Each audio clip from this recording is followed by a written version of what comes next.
Here we have a new 2024 Chevrolet Malibu. This one comes in the LS trim level in Summit White. And then we have the standard jet black cloth interior. And the powertrain on this Malibu consists of a 1.5 liter turbocharged 4-cylinder engine, mated to a continuously variable transmission. Now, I'm actually surprised that this car is back. I'm glad it is, but I heard rumors they were discontinuing it, but it's still here for the 24 model year. So as we come around to the front end here, we have our standard halogen headlamps. So still pretty good styling in my opinion since they refreshed this. I think it was 19, because it is just a 4-door car. It's meant to be an economy car. Then down here we have the 16-inch aluminum wheels. We get passive keyless entry on the front 2 doors. And then we have our door handle here, power door lock controls. We do have power mirrors. We can turn those on and off and adjust either side using this dial. Rear window lock is here, and then we have express down on all 4 windows there. Bottle holder, storage in the mat pocket there. Headlamp controls, we can turn the auto on or off. There's the hood release, pedals. And there is our manual driver's seat. But a huge shout out to Chevrolet Buick GMC of Murfreesboro for letting me review this car. I'll leave a link below in the description. But let's take a quick look at this window sticker here. You all can pause if you need to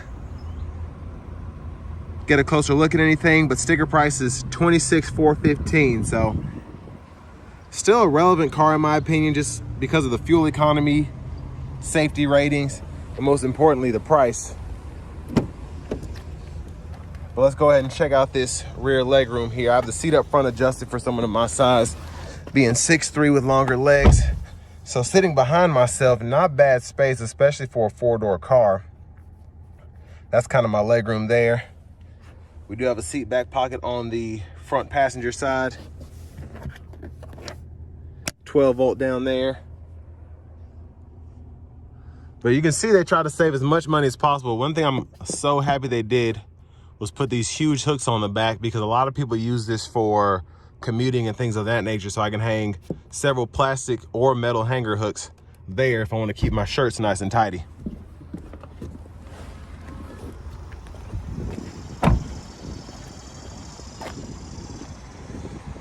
And around the back end here,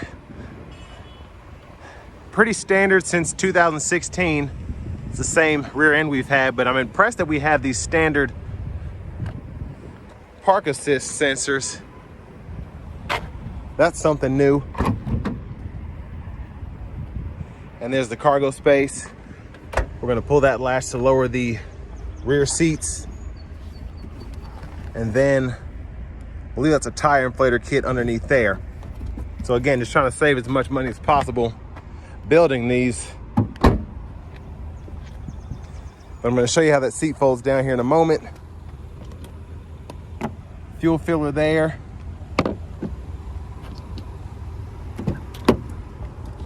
And then we can just fold this flat. You can run longer objects through. And then our anchors are hidden right in there.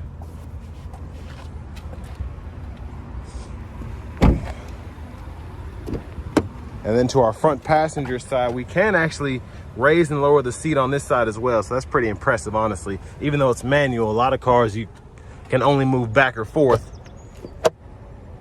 Glove compartment there.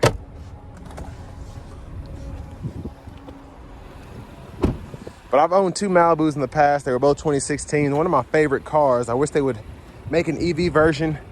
And I'd love to drive a hybrid model. I've yet to do that. But there's that 1.5 liter turbo.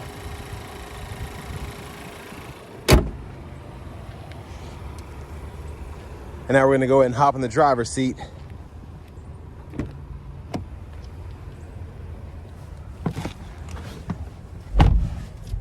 So we have the vinyl wrap steering wheel here. I love the 3-spoke wheel though. I love the horn as well. Now over to the screen here, we do get AM, FM, and Bluetooth audio. And we also have wireless Apple CarPlay, wireless Android Auto compatibility. And one cool thing about this radio is this is the updated one. It used to be a 7-inch screen that came standard on these, but now we have the bigger 8-inch screen that you used to have to get in the higher trim levels. But in the system, we can go through our phones and add, walks you right through it. Just find My Chevrolet on your Bluetooth device. You can change language there, time and date. I'm just gonna kind of go through everything. Buckle to Drive is on here, and then we also have Teen Driver. But again, it's just nice to have. It's a simple setup, but it's a beautiful screen in my opinion. Backup camera there, guidelines follow you. You turn the steering wheel, you can turn those on and off, hitting that button. Then you have volume here.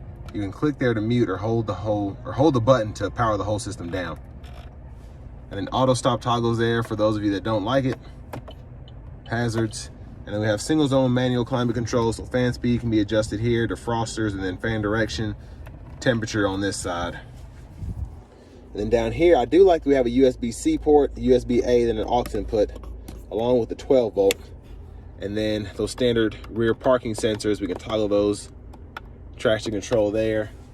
And then the shifter, just hit the lever, pull down, reverse, neutral drive, low gear, and then you can manually shift in that low gear, and it'll show you what gear you're in that bottom right corner of that digital gauge cluster.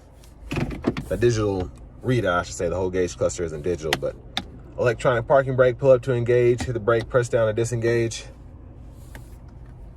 Center console cubby space. And there's a view of the back seat from up here. I'm just curious about something. So we actually have the LED dome lights. So I was not expecting that, especially with this being the bare bones model. And then we don't have lights for the vanity mirror there. But to the steering wheel, we can toggle the blinker there. We do have the automatic high beams, which is great, and we can toggle those there. And then we can toggle our actual high beams when the headlamps are on, like that, and then we can flash here. And then windshield wipers are on the right side one time, and then this is off, intermittent, low, high.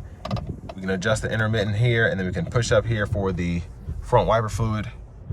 Behind the steering wheel on the left side, we can go through our track list or radio station presets. And behind the steering wheel on the right side, we can toggle that volume up and down. But standard cruise control, we can turn that on or off there, cancel, adjust the forward collision alert gap, adjust the cruise control speed. We do have the lane keeping system with lane departure, and then voice recognition, mute. And we can use these 4 arrows to go through the middle part of the gauge cluster there. And then here under the vehicle settings, if you want to change your units from US to metric, you can do that as well. There's push button start here. And then finally, here is our key fob with remote start. And now let's go ahead and take this 2024 Chevy Malibu LS out on the road for a test drive.